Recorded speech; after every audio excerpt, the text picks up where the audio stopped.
रहमतुल्लाहि व बरकातुहू। ये सबक है स्टैंडर्ड 8 के बच्चों के लिए। आज हम बहुत ही मशहूर मारूफ किस्सा पढ़ेंगे चैप्टर 5 से। किस्सा चार दरवेश यानी चार फकीरों का किस्सा। 19वीं सदी की इब्तिदाई में अंग्रेज़ों ने कोलकाता में फोर्ट विलियम कॉलेज कायम किया, जहाँ फारसी किताबों के उर्दू में तर्जमे किए गए। ऐसे ही एक किताब किस्सा चार दरवेश का तर्जमा मीर अमन ने बाग व बहार के नाम से किया। मुसन्निफ ने इस किस्से के उन्वान को नया रूप देकर एक निहायत सबक आमोज कहानी आज के हालात के मुताबिक लिखी है। मैं 3 साल बाद अमेरिका से लौटा तो अपने गांव जाने का दिल में ही अरमान था। अपने पुराने दोस्तों से मिलने और उनसे हाल चाल मालूम करने और उन जगहों को देखने का जहां मैंने अपने बचपन की इंतहाई सुनहरे अय्याम गुजारे थे। पेड़ों पर चढ़कर खेलना, खेतों से गन्ने तोड़ना, तोड़कर खाना, स्कूल से अक्सर नागा करके पास बहती नदी में नहाना मुझे पल पल याद था। इस याद को ताज़ा करने के लिए मैं गांव पहुंचा।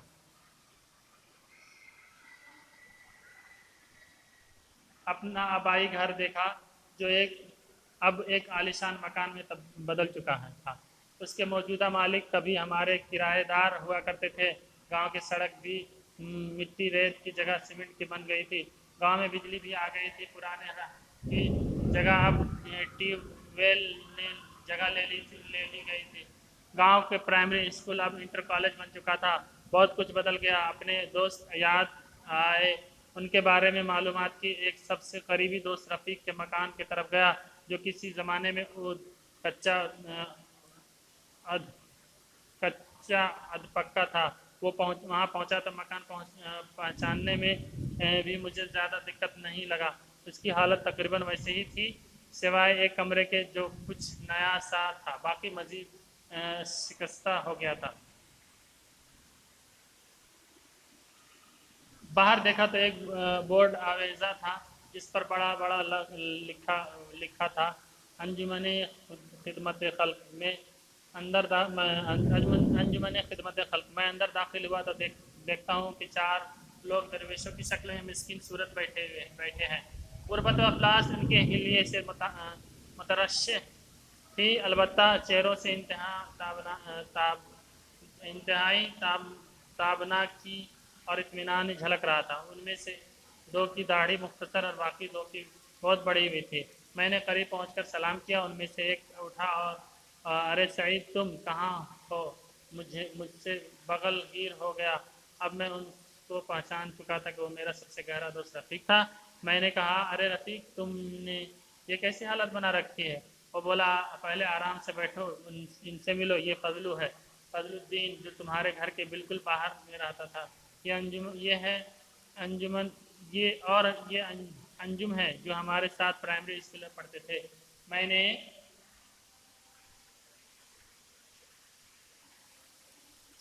मैंने गौर करने पर उन दोनों को भी पहचान लिया। फिर रफ़ीक गहरी सांस लेते हुए बोला, और ये चौथी कुर्सी पर हमारे साथ पढ़ने वाले अब्दुल हक है, जो अब से 10 साल पहले अमेरिका से ही लौटे थे। मैं वहाँ के माहौल से कुछ मानूस हुआ तो मैंने इस्तिफ़सार किया, भाई तुम यहाँ क्यों इकट्ठा हो गए हो और बाहर अंजुमन खिदमत खल्क का बोर्ड कैसा है? रफ़ीक बोला, ये बड़ी तल्ख कहानियाँ हैं, तुम सुनकर क्या करोगे? नहीं, तुम्हें सुनानी ही होगी। मेरी बेचैनी महसूस करते हुए रफ़ीक बोला, तुमको तो मालूम ही है कि मैं क्लास में कितना शरारती था। क्लास में कितना शरारती था। अक्सर ऐसी शरारतें करता था कि स्कूल के किसी न किसी साथी का नुकसान हो जाता था। बाद में मुझे सज़ा भी खूब मिलती थी, लेकिन मैं फिर वही करता। याद है कि एक दिन मैंने क्लास का बोर्ड तोड़ दिया था, जिसके सबब हमारे क्लास के कई महीनों तक के बोर्ड नस्ब नहीं हुआ और बच्चे बगैर बोर्ड के ही पढ़ते रहे। एक दिन मैंने क्लास की खिड़कियों के शीशे तोड़ दिए, जिसके सबब सालों तक के सर्दियों के मौसम में ठंडी हवाएं, गर्मियों में लू और थपड़े और बरसात में बारिश के पानी की वजह से अक्सर पढ़ाई न हो पाती थी। सर्दी व गर्मी से मुनासिब बचाव का इंतज़ाम न होने की वजह से के सबब से कुछ बच्चे बीमार भी हो गए थे। मैंने अपने जैसे कुछ साथियों को मिलाकर एक टोली बना ली थी। हम सब ताकतवर थे, इसलिए कोई हमसे टक्कर लेने की को तैयार न था। गर्ज हमने अपनी नित नई शरारतों से हेडमास्टर साहब तक की नाक में दम कर रखा था। एक मरतबा नए हेडमास्टर साहब का तकर्रुर हुआ, हमारे स्कूल में हुआ। मुझे हस्बे आदत शरारत सूझी। पहले दिन जब वो स्कूल के असेंबली में आए, वो अपनी कुर्सी पर बैठ ही नहीं वाले थे कि मैंने किसी काम का बहाना करके ठीक उनकी कुर्सी पीछे पहुंच कर गया। जैसे ही वो बैठने वाले थे, मैंने पीछे से कुर्सी खींच ली। सब बच्चों को हंसते हंसते बुरा हाल हो गया, लेकिन हेडमास्टर साहब बावकार अंदाज से फिर खड़े हुए और एक लंबी तकरीर की, जिसमें उन्होंने बहुत सी नसीहतें की।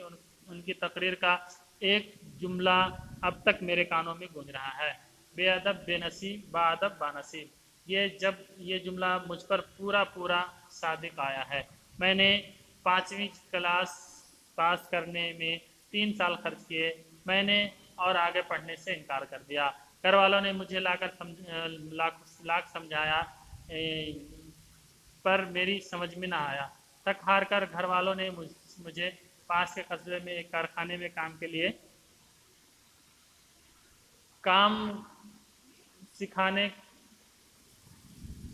बैठा दिया। यहाँ भी मैं अपनी शरारतों से बाज न आया। आखिरकार कारखानेदार ने मुझे बर्खास्त कर दिया। एक दूसरी जगह काम करने लगा। उस फैक्ट्री का मालिक मेहनती होने के साथ साथ सख्त भी था, और उसकी सख्ती से मैं बहुत कुछ काम को तो सीख गया, लेकिन मेरा वहाँ भी दिल न लगा। वहाँ से छोड़कर करीब शहर में बनिए की दुकान पर मुलाजमत कर ली, जहाँ सुबह शाम तक के मेहनत करने के बाद वह मुश्किल इतना हासिल कर पाता कि 2 वक्त की रोटी मैसर होती। तनख्वाह कभी मिलती कभी न मिलती। गर्ज दिन गुजरते गए। कुछ साल बाद मेरे ये दोस्त अब्दुल खालिक अमेरिका से आए। उन्होंने मुझे गांव बुलाया और इस अंजुमन में शामिल कर लिया गया। मैं इसकी हालत पर अफसोस करने लगा, लेकिन उसके चेहरे पर इत्मीनान देखकर खामोश रहा। अब दूसरे दोस्त ने अपना मुंह खोला। मैंने गांव के स्कूल में किसी न किसी तरह पढ़कर शहर के स्कूल में दाखिला लिया। वहाँ हाई स्कूल कई साल में भी पास न कर सका। आखिरकार कारखाने में मुलाजिम हो गया। वहाँ अपनी धाक की वजह से यूनियन का लीडर बन गया। कई मरतबा कारखाने में हड़ताल कराई। मालिक को जब ज़्यादा नुकसान हुआ तो उसने कारखाना बंद कर दिया। मेरे साथ कारखाने के साथ साथ सारे मुलाजिम बेरोजगार हो गए। अब जैसा कि तुम्हें रफीक ने बताया, अब्दुल खालिक अमेरिका से आया। आने पर मैं भी यहाँ साथ गांव में आ गया। अब तीसरे शख्स फजलुद्दीन की बारी थी। उसने अपनी कहानी सुनानी शुरू की। मेरी तालीम मेरे वालिद के इंतकाल के बाद अधूरी रह गई। हालांकि मेरी वालिदा, जो मुझसे बहुत मोहब्बत करती थी, उन्होंने मुझे तालीम के लिए शहर भेजना चाहा, लेकिन मैं पढ़ना नहीं चाहता था। मेरे दिल में तो बस एक बड़ा नेता बनने का भूत था। मैं जब कभी शहर से किसी नेता के आने के बारे में सुनता तो उसके आने का मुंतजिर रहता और तमाम वक्त उसके साथ रहता, उनकी नकल हरकत करता, घर आकर शीशे के सामने उसकी तकरीरें करता। गर्ज जब तक के बड़ा हुआ तो मुझे अच्छी खासी तकरीर करनी आ गई। इलेक्शन के वक्त नेता लोग मुझे अपने जलसों में बुलाने के लगे, जहाँ तक के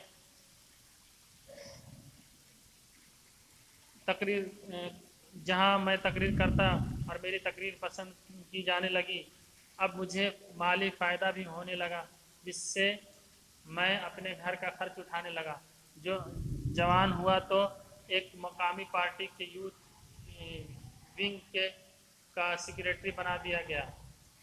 हुकूमत वक्त की पॉलिसियों के खिलाफ हड़तालें कराना हमारा आए दिन मामूल था। किसी भी बात पर किसी भी बहाने शहर में हड़ताल करा दी जाती। जो इलेक्शन करीब होता, हमारी इस तरह की सरगर्मियाँ बढ़ती जाती। ऐसे ही एक मरतबा इलेक्शन का ज़माना करीब था। मैं इलेक्शन की तैयारी के साथ साथ हड़तालें कराने में मसरूफ़ था। एक दिन गांव से खबर आई कि वालिदा की तबीयत ख़राब है। मैं इतना मसरूफ़ था कि गांव जाने का वक्त नहीं निकाल पा रहा था। इसी दरमियान फिर खबर आई कि वालिदा की तबीयत बहुत ख़राब है और वो मुझे बुला रही है। मैं अपनी वालिदा से बेपनाह मोहब्बत करता था।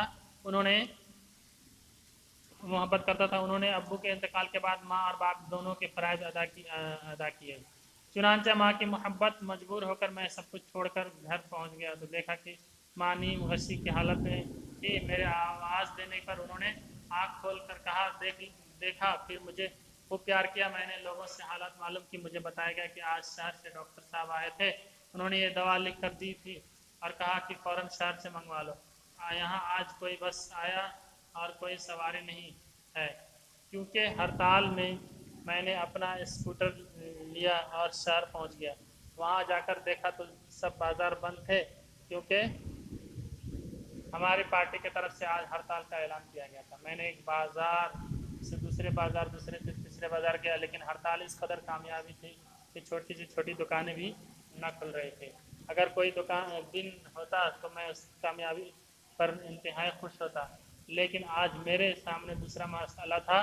مجھے اپنی والدہ جو زندگی اور موت سے لڑ رہی تھی کے لیے دوا فوری ضرورت تھی.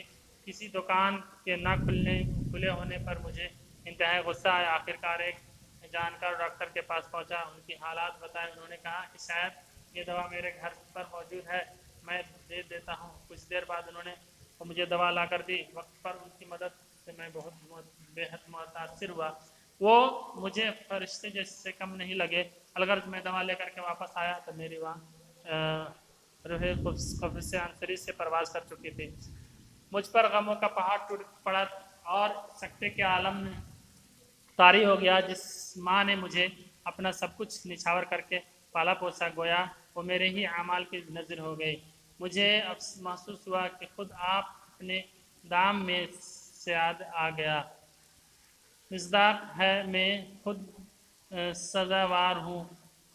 چنانچہ اسی روز سے میں نے سیاست سے کنارہ کشی اختیار کر لی اور اب ان کے ساتھ مل کر انجمن چلا رہا ہوں. عبدالخالق کی باری تھی. جس سے زیادہ واقف نہیں تھا وہ سب سے زیادہ بااثر لگ رہا تھا. اس نے سنانا شروع کر دیا. میری کہانی بھی اتنی ہی درد بھری اور اتنی پریشان کن ہے کہ میں زندگی کی جس موڑ سے ایک مرتبہ گزرا اس نے میری زندگی کو دھارا ہی بدل دیا. 5ویں کلاس گاؤں کے اسکول میں پاس کرنے کے بعد مجھے شہر بھی بھیج دیا گیا. وہاں انٹر کالج میں داخلہ کیا گیا جہاں امتیازی نمبر سے انٹرویو پاس کیا گیا. پھر قریب کے شہر میں ایک یونیورسٹی کی انجینئرنگ میں داخلہ مل گیا. تعلیم کے دوران میری شادی کر دی گئی, حتیٰ ایک بچہ بھی ہو گیا. مزید برآں انجینئرنگ کی تعلیم مکمل کرنے کے بعد امریکہ سے مانگ آ گئی. میں وہاں چلا گیا. وہاں کے ماحول, وہاں کی زندگی اس سے اتنا متاثر ہوا کہ اپنے آبائی گھروں خاندان ہی بھول گیا. البتہ ہر ماہ پابندی سے کم کچھ رقم بھیجتا رہا. کچھ عرصے بعد وہاں میں نے ایک مقامی لڑکی سے شادی کر لی جس سے میرا ایک بیٹا ہوا. زیادہ عرصہ اس لڑکی سے رفاقت قائم نہ رہی. وہ بچے کو لے کر وہ اور مجھے چھوڑ کر چلی گئی. یہ حادثہ میرے لیے ناقابل برداشت تھا. میں امریکہ جیسی باہر دنیا میں خود کو تنہا محسوس کرنے لگا. گھر کی یاد آئی تو فون کر کے حالات معلوم کیے. دوسری جانب سے ہمارے پرانے ملازم نے ریسیور اٹھایا. آواز میں ارتعاش, بڑھاپے کی غمازی کر رہا تھا. میں نے آواز پہچان لی اور ارے راشد, یہ تم بول رہے ہو, سب خیریت ہے نا؟ ہاں بابو جی سب خیریت ہے, اس نے جواب دیا. بس آپ کا کتا مر گیا, باقی سب خیریت ہے. ہاں ارے میاں کتے کو کیا ہوا تھا؟ بابو جی مرے ہوئے گھوڑے کا گوشت کھا کر مرتا نہیں تو اور کیا ہوتا. باقی سب خیریت ہے. ارے مرے ہوئے گھوڑے کو کیا ہوا؟ بابو جی اسے خوراک دینے والا کوئی نہیں تھا, بیچارہ مرتا نہیں تو اور کیا ہوتا. باقی سب خیریت. کیوں تمہاری بیوی جی کو کیا ہوا؟ انہوں نے اسے چارہ پانی کیوں نہیں دیا؟ بابو جی وہ چھوٹے مالک کا غم برداشت نہ کر پائیں اور اللہ کو پیارے ہو گئے. باقی سب خیریت ہے. ہائے میرے بیٹے کو کیا ہوا؟ بابو جی اس پر مکان کی چھت گر گئی تھی. باقی سب خیریت ہے. اوہ ہو غضب خدا کا, میرا مکان گر گیا, میرا بچہ, بیوی, کتا, گھوڑا سبھی ختم ہو گئے. تو کہتا ہے سب خیریت ہے. خیریت کے لیے اب باقی بچا ہی کیا ہے؟ ہاں بڑے مالک, باقی سب خیریت ہے۔ مجھے غم اور غصے کی شدت سے چکر آ گیا اور کانپتے ہاتھوں سے ریسیور رکھ دیا اور اگلے فلائٹ سے اپنے وطن واپس آ گیا۔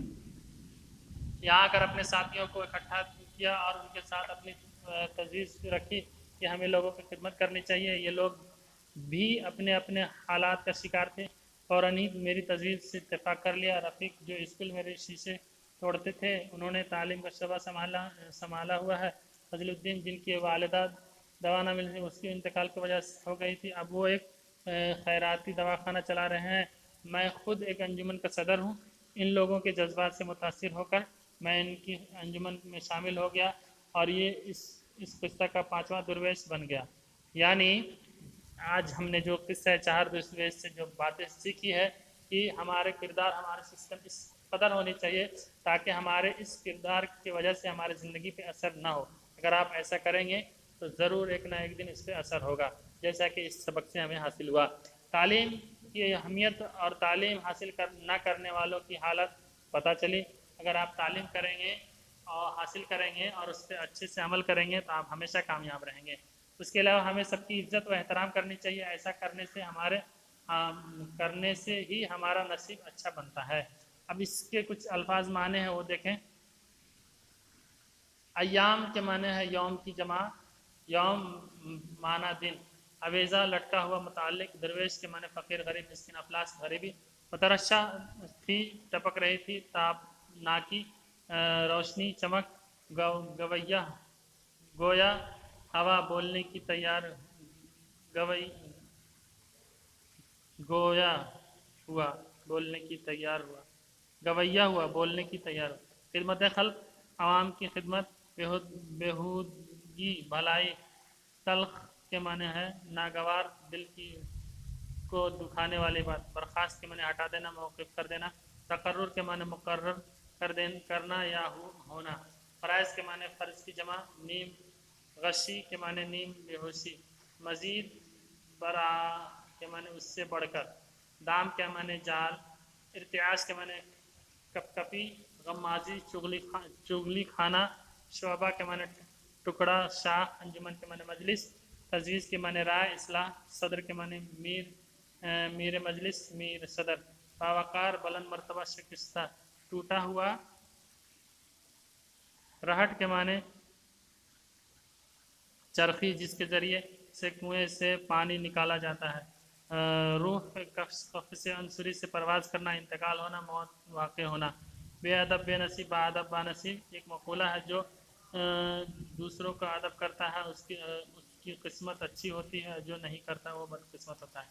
انہی چند الفاظ اور معنی کے ساتھ یہ اب سبق مکمل ہوا، پھر ملیں گے اگلے سبق میں انشاءاللہ۔ السلام علیکم۔